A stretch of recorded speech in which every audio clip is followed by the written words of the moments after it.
What's up, ladies and gentlemen? Let's dive into a mini series on Fusion, building some mechanisms using parts I'm already going to give you. So over here on the left hand side, you see I got a couple parts here. In the description of this video, you will find a Google Drive folder link to download these step files and upload them as you want. What I am going to also do in here is show you how to build a couple of these mechanisms. The first one we got here is a rack and pinion, and so let's just go ahead and get started with it. One thing we have to do is we do have to save this, so I'm going to just call this rack and pinion video. And let's pull in our spur gear and our rack. When I pull in my spur gear, I'm going to go ahead and orient this 90 degrees up and go ahead and move it up just a little bit, and then pull in the rack. Let's pull that rack down just a little bit. Now these are already lined up where the teeth look pretty good in alignment, so I'm going to leave it there. The thing is, you're welcome to adjust this, and when we do that motion link later, to make this rotation look a little bit prettier, but for the sake of this video, I think this is looking just fine. Once we've got our pieces kind of stacked where we need them to be, let's now use some new parts in here I haven't used before on this channel, and that is as-built joint, but with the origin. So check this out. I'm going to click on as-built joint. So under assemble, you got as-built joint. I'm going to click on my rack, and then I'm going to click on the origin point. It's going to ask, what face would you like this to go through? And I'm going to have sliders chose right here.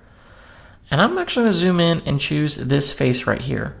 And notice we don't have any other pieces, no other components there, and it's already sliding in the direction we want it to. I think that looks pretty good. We click OK. So our rack is already sliding back and forth as expected. I'm not going to capture that position, so I'm going to hit revert. And let's do the same thing for the gear now. So I'm going to hit Shift J. So for as-built joint, we're going to click on our gear and then the origin point.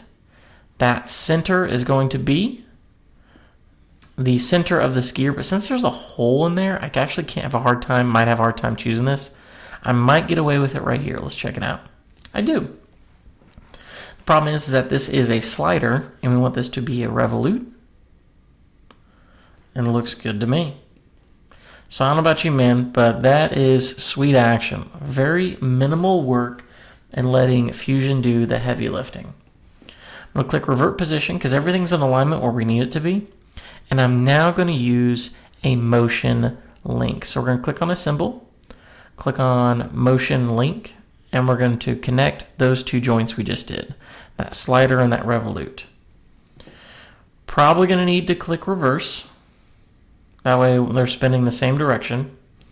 And then when the gear does one full rotation, it's 360 degrees. We want the distance to slide to be the circumference of that. This gear has a nominal diameter of 24 inches. So I'm just going to do 24 times 3.14, and that'd be the diameter pi, so pi d. And click OK. And wouldn't you know, hot dog, we got a rack and pinion system.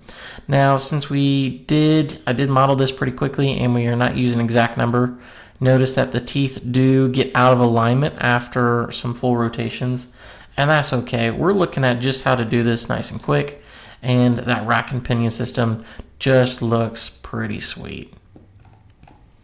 Okay, we are looking at the 4-minute mark, so actually while we're at it, let's go ahead and knock out another mechanism. So I'm going to close out on this one. And then while we got the computer going up, let's look at the next one, which would be this crank slider mechanism. So what I'm going to do is I'm going to use the same pieces. We've already got everything downloaded. We're going to use some of the same concepts to create this piston action right here, this crank slider mechanism. So we got to create a new design. And then I am going to go back to my parts. And let's pull in the parts we need. So I'm going to pull in the piston slide. Oh, we got to save it. Let's save it. So let's just call this piston video. Gotta call it something so we can save it. And let's pull in that piston slide now. It's gonna think for a second. Looks great. Let's go and rotate this around so we can see it in the correct orientation we want to. Click OK. I know I'm going to need a couple other pieces. I'm going to need the beam type 2. I just called it type 2 because it's the second one I made. Nothing fancy about it. And then I believe we're also going to need is the disc. Looks good. Might want to go ahead and move that disc out of the way. And here we go. Starting off with our piston here, these should be 2 separate components. So all we need to do is do an as-built joint. So let's do Shift J. Let's click on the box first. Fix it to the origin point, and that's going to be a rigid. That's going to cause my box not to move. Looks great.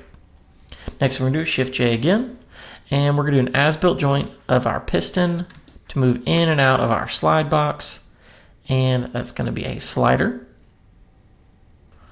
And that snap point is going to be the middle of the box on the outside. I'm not too concerned about it sliding outside the limits. We're going to fix that if we need to later, but I think with some good design, we won't need to. Click OK, and just to check to make sure everything's working as expected. Now I'm going to hit J for joint, not as built because this beam is not in the right spot. So let's hit J for joint. I'm going to click on the inside of that beam, and we're going to join it to the inside of our piston. We do want that to be a revolute, so that motion is still good. And then we click OK. Now to get things in alignment, I'm actually going to click on this joint, and I'm going to drive it to that 90 degrees to the left position. And it creates a correct alignment of our pieces as we're doing things. And I just really like using this method.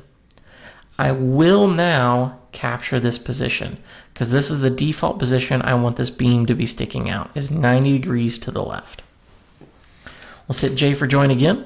Let's join the end of our disc peg to the very outside of that hole. Looks good. We want that to be a revolute. Not a single problem. I probably want to go ahead and rotate this disc around 90 degrees. So that's the 0 degree mark, because we want the piston to be all the way to the left when the disc is all the way to the left. All right, I got that backwards. All the way to the right when it's all the way to the right. Click OK. Looks good so far. The only problem we're going to run into now is that my disc can't move. I can't rotate. So we got to do one last thing, and that's going to be another as-built joint. So Shift J, the disc as it's built with the origin point, and that snap is going to be the center of the disc. And instead of a slider, we want that to be a revolute. Click OK, and wouldn't you know, our piston works as expected. Beautiful, chef's kiss. All right, guys, we are at close to the 10-minute mark here for this video.